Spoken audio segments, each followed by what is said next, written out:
It is reported that Malcolm Jamal Warner was swimming with his beautiful 8-year-old daughter when they needed to be rescued off the coast in Costa Rica.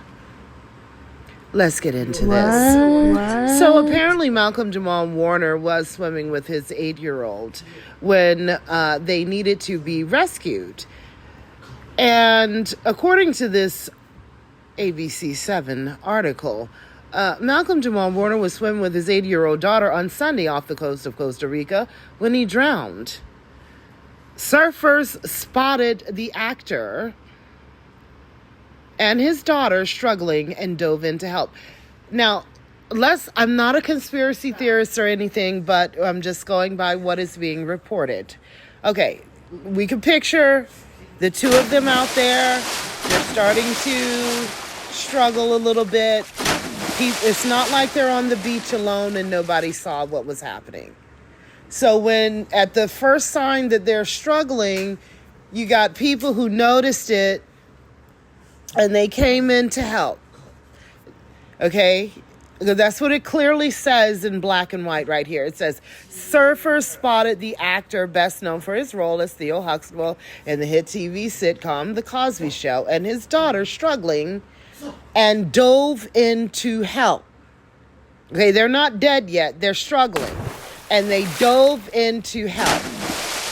Right? Yeah. And it says that a surfer used his board to bring WATER's daughter to safety, and a volunteer lifeguard pulled WARNER and another surfer to shore, where Warner was given 45 minutes of CPR, according to police. Pause. Okay, some of us out here obviously have medical professional backgrounds. Some of us out here have obviously seen people code, heart stop, not breathing. Some of us out here have seen people in a condition like this where they've drowned, heart stop, not breathing, pulled to shore, CPR performed, they've come back to life. Or they've coded in the facility, CPR performed, we get a pulse, they're starting to breathe again. So obviously everyone has different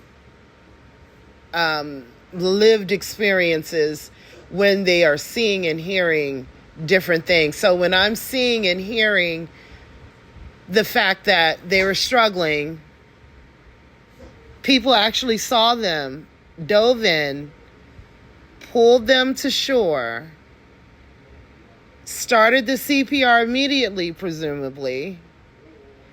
I'm not understanding why he wasn't brought back. I'm not saying that if it's not your time to go, it's not your time to go. But from when they were struggling, eyes were on them. People dove in to help when they saw that they were struggling, to him getting to the shore. He's dead and unrevivable. I don't know. You let me know what you think about that scenario. I mean, I'm not sure, but I kind of am sure that he stood a good chance of being revived unless something else was going on there. Unless some other medical issue kicked in. I'm not sure, but presuming that he's relatively healthy, he starts to drown, someone pulls him, someone sees him, jumps in, pulls him out, starts CPR, and he's not able to be revived. I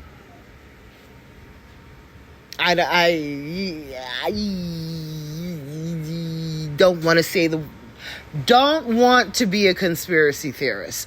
I don't want to be a conspiracy theorist. It's just giving that something more is going on here.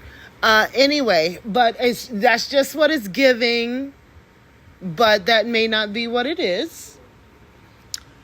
Surfer spotted the actor, best known for his role as Theo Huxtable on the TV show, The Cosby Show, and his daughter struggling and dove in to help.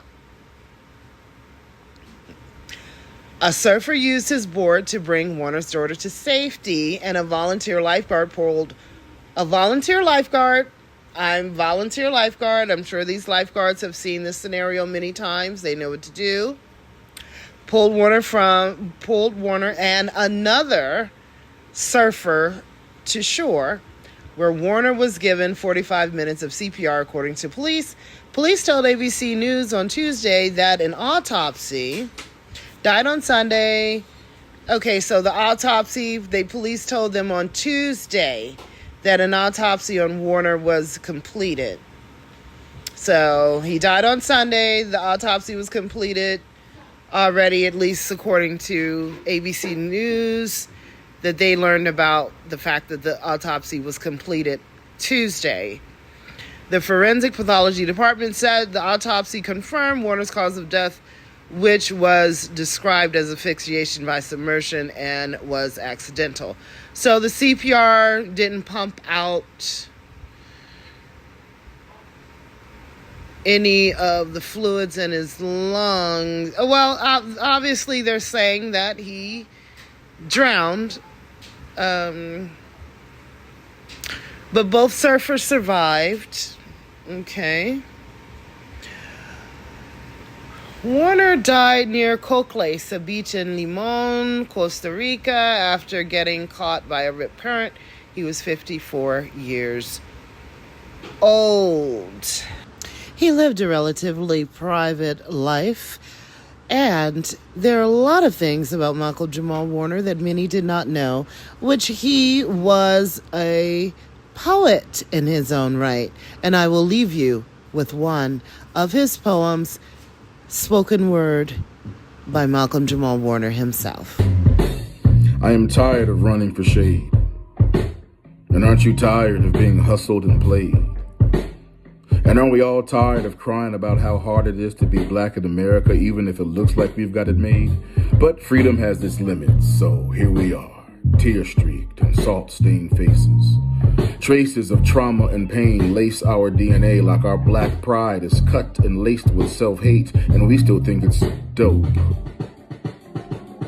Just like the music we're programmed to celebrate. Can you tell me the fate of a people who consciously take the bait and embrace the very traits placed upon them by their captors, who by design are inclined to keep them believing they're second rate? I'll wait.